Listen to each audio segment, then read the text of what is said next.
everyone, welcome back to another program.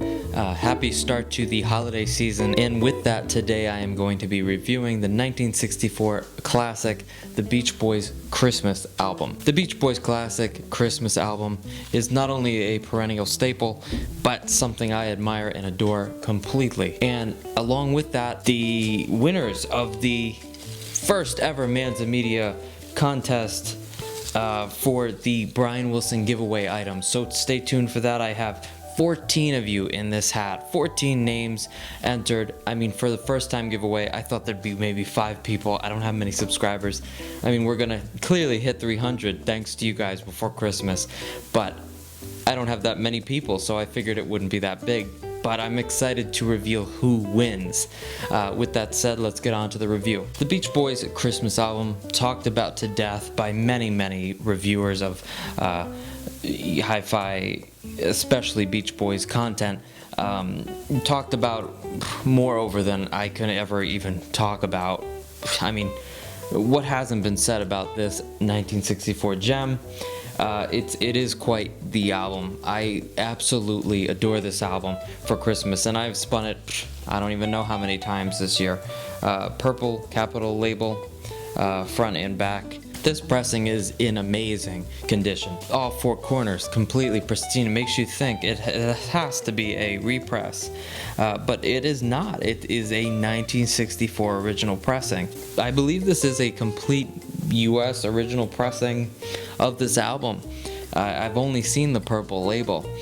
Someone else can tell me if I've got a different pressing, but I think the purple label is the one. And if so, this cover is 60s kitschy goodness. In June of 1964, the gang got their Christmas sweaters on and held their Christmas gifts, and it looked like a pretty nifty time. The album was recorded completely in June, and the band was just prepared. They wanted to be prepared for the holiday season to release this. On songs like Frosty the Snowman and Santa Claus is Coming to Town, Brian finally got to work with Dick Reynolds, Brian's favorite arranger for the 4 Freshmen. Brian got to work with him in 1964. This album starts with 4 originals, which I like that the boys put out their originals first instead of vice versa, where it'd be classic Christmas songs usually nowadays, and then throw in an original like in the middle, and that's about it. 1 original.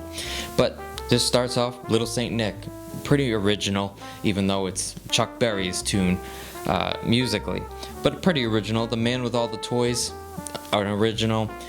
Merry Christmas Baby, a complete original. Christmas Day, complete original. And Frosty the Snowman, not an original, but you get 5 original songs from the group here, and that starts off the album amazingly. I listened to this and I love side 1. Side 2 is just as great, with songs like Brian's solo Blue Christmas. That track is the best when only 2 people sing it. Johnny Mathis and Brian Wilson make you believe Blue Christmas 110%. I love that song. His voice, not truly in that Pet Sounds vein yet, but he's getting there, and he's owning that track, and you feel. I don't love Blue Christmas. My wife doesn't love that song either, but you feel his words in that. You feel the meaning in his voice, and it makes you love that track. I love that track when he sings it. Now, this show is unscripted. My thoughts might be all over the place. I edit them the best that I can to make a cohesive narrative, but I feel that Dick Reynolds' production is great and fine, but a little bit dated and a little bit tinny sounding. His horns sound like they're right out of an AM radio. They're so tinny. I've heard different arrangers with, say, Sinatra, Nelson Riddle or someone like that, have depth to the horns. The sound of the horns and violins have way more rounded depth, where this is just complete tinny, trebly. And see if you agree with me with that. Listen to Frosty the Snowman again, and listen to Santa Claus is Coming to Town. Some of the parts are mixed rather harshly. They're not their ripest yet. They're getting really ripe in the studio together. They weren't used to working with an orchestra in that way. Singing with an orchestra, that's an art form that they didn't realize was such an art form that Sinatra had perfected pretty well, and so them trying to do it, it has its flaws, and there was some fun off-the-cuff moments clearly recorded, but this is a rough telling of a band that's going to have their future in a couple of years, for sure. It's going to have their future made out for them in a couple of years. You can tell, though these are pretty unfinished and rough. The songs in general, the originals, they're bare bones, but I love them. Little Saint Nick, clearly a track that Mike absolutely loves, still to this day. Not a favorite. Something I do find myself end up skipping because it's just burnout. I've heard it too many times, so many times, but I still love it. You don't hear the Sleigh Bells album version. You hear those Sleigh Bells single version. Any of you Beach Boys fans probably already know that. Figured I'd say it. Little Saint Nick, the man with all the toys. We start out with Brian's beautiful, rich, well-rounded, and soulful. He's the man. That falsetto, fantastic falsetto from Brian, and that in the background, bop, those little bop, bop, bop, bop. I mean, like. That makes the track stand out and something unique, something I remember. I like that song. Santa's Beard is next. Brian's favorite of the album, surprisingly, it's just about a song where a kid takes the beard off of Santa. And his brother takes him to the department store and passes him off as the real Santa. This is Santa. And the kid figures out it's not the real Santa. And so the brother's trying to explain, well, he's just helping Santa, that kind of thing. It's a good story, good characters in it, good development in the arrangement, and the harmonies are great. These originals, they fly by. They're no more than 2 minutes. They're not even. But they're classics, and they're replayable, and you don't get burnout other than Little Saint Nick for me. Merry Christmas Baby, just so great. My baby, she told me she don't want to hold me or kiss my lips anymore. Great one. At 2:13, this one is one of the best. It's got that rollicking Beach Boys drum pattern to a lot of these, that shuffly Beach Boys upbeat, with a great harmony. Can't go wrong with any of these tracks. Christmas Day, one of my favorites, covered so many times. She and Him does a great cover of it. Check it out if you haven't, but Al Jardine, bringing it with Christmas Day. Al Jardine's first ever song sung, solo with the group was Christmas Day. Not even a lot of drums, just a little bit of guitar, his voice, Al's voice, and an organ, which the organ in the mix is way too hot. I mean, you hear that organ, like you hear that solo.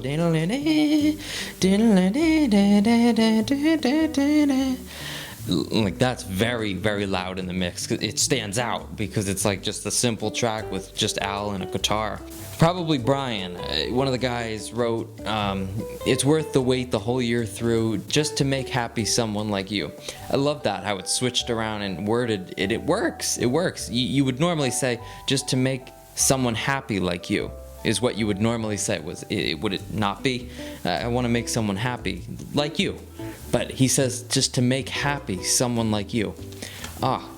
It's great. It works completely. I love that little lyric. That's my favorite. The little jazzy kind of big band elements, a Sinatra or Dean Martin arrangement from Dick Reynolds on Frosty the Snowman. Great to hear them do that.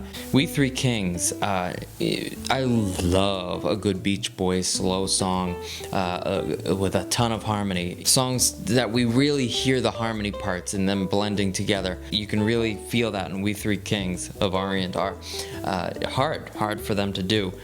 Slow, very slow pace, and I love how the reprise in the end there, they go, ooh, like that. It ends with their no words, just them going ooh, harmonizing together with that to get that. It's probably one of the most classic parts of this album to end with. The most traditional religious kind of songs.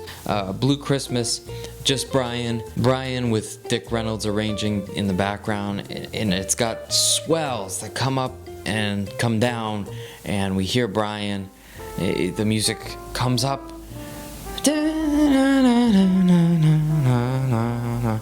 I'll have a blue. That's so good. So good from Brian. Blue Christmas. Santa Claus is coming to town. You'll hear this on the radio a ton. It features that circus. I love that. I mean, it's very fun, festive track. White Christmas, classic Beach Boys all harmonizing together, completely doing what should be treated like the best Christmas song that there can be, a classic. White Christmas is just another icing piece on the cake. You get that from them, and sometimes I hear this and I'm like, wow, oh yeah, we got White Christmas still left, and we still have some of this album left. I like savor it up like it's a good piece of cake every time I listen to this, or it's like a good dessert, and we still have some left. You know, we still got some great parts left of this. That's how I feel about it. It really makes me happy. I'll Be Home for Christmas. This is another one of those. After White Christmas, it's like, wow, we get I'll Be Home for Christmas now by the Beach Boys. I mean, I love it. It's songs you kind of forget about. They're at the tail end of the album, tucked away there, but they're excellently done. Great harmony and arranging. And then it ends with Auld Lang Syne. Great way to end a Christmas album with the New Year, the New Year's song, Auld Lang Syne. And Dennis Wilson, the drummer, for those who don't know, comes on and he says, you know, I want to thank everybody for enjoying this album as much as we do, and stuff like that. He kind of stumbles over one word or two. You know, it's not overly rehearsed. He didn't do it a million times. Love that it's not overly thought about, and it's just like the background harmony goes down a little bit. You hear Dennis come in and thanks you for listening on behalf of all of the members of the group, Brian, Al, Mike, and Carl, and he thanks everybody, and out he goes. And we continue with Auld Lang Syne as if it would be the new year. 1965 would come. The band would then go on to make Summer Days and Summer Nights, and Brian would unfortunately get introduced to marijuana, and soon after LSD, and you know, things would get a little bit spooky for the band, for the group, and for the fans to watch and listen.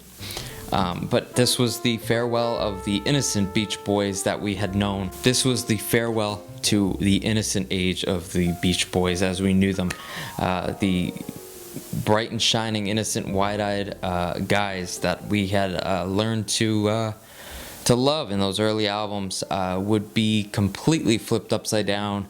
Branching out would be a thing that would happen for the group, and this is just a little time capsule of the greatness that was the innocent days of the Beach Boys and their harmony and their sort of shell they were living in, the sort of Four Freshmen's-esque shell they were living in, that they were kind of replicating, which I always thought, does anyone know what did the Four Freshmen think of their sound being completely copied by a group that was sweeping the nation in fame, sweeping America by storm with the formula that the Four Freshmen had sort of set their flag down, like we're the four-part harmony group that sound like this, and our top tenor there sounds like your top tenor there. I mean, back then it wasn't the same.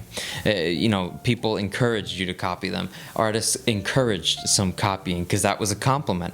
If you took some stuff from me, that's a compliment that you like my stuff, is how it went. Nowadays, you take my melody, my sound, you know, you can't steal that nowadays, but back then you could take and steal and use. Everyone was using from everybody. Everyone was stealing that riff and stealing that vocal line from everybody, and it was just a amalgamation of sounds and music back then, and it was encouraged. Not anymore, but I guess that's why it was encouraged back then. That's why it's not a problem for the Four Freshmen to probably listen to a group that, you know, I'm sure they listened to the Beach Boys and thought, geez, they did it. They took it, and they went far out with it, you know, unlike we did. You know, by the time 1965 came along, the Four Freshmen were older gentlemen, though they still put out great music. But this is just that little ode to the Four Freshmen, the end of the era of the Four Freshmen, kind of vocal style from the group, especially having Dick Reynolds on this is just an extra little ode to the Four Freshmen. Excellently put together, graphic design wise on this album. The back cover probably should have been them in the photo shoot holding the presents, sitting with the presents that they did in June that they took from this photo session, but we've got them in their striped shirts because this is the end of the striped shirts era for the group. And shortly after, Brian would start staying in the studio and stop touring with the group. What do you guys think of the Beach Boys Christmas album? Is it schmaltzy and not fun to listen to and kind of boring for you guys? Or is it a classic that everyone loves and picks up all the time every year and we hear it in the department stores and think, oh, the Beach Boys, great. What do you think? I want to know. Leave a comment. On to the giveaway. Here we go. Who's going to win? 14 people. Did I say 14 people? I said 14 people entered this. What's going into the Brian Wilson tote bag is a ticket you're going to get from me. A coin from Brian Wilson you're going to get from me. And this beautiful poster in the bag you're going to get. Crushing it up, shuffling it up. Who's going to win? Here we go. Madison Gudenzi. Madison Gudenzi, you win the contest. We will be in touch. I will email you again and we'll get your address. I'll send you that stuff out. Congratulations. I completely appreciate everybody who entered the giveaway. There will be more contests and giveaways down the road, I'm sure. With that out of the way, I want to thank you all for subscribing. All the new subscribers, thank you so much. We very much so appreciate it. You guys have a happy and safe holiday season, so you can find me lounging to the Beach Boys Christmas album. Take care, folks, and happy holidays.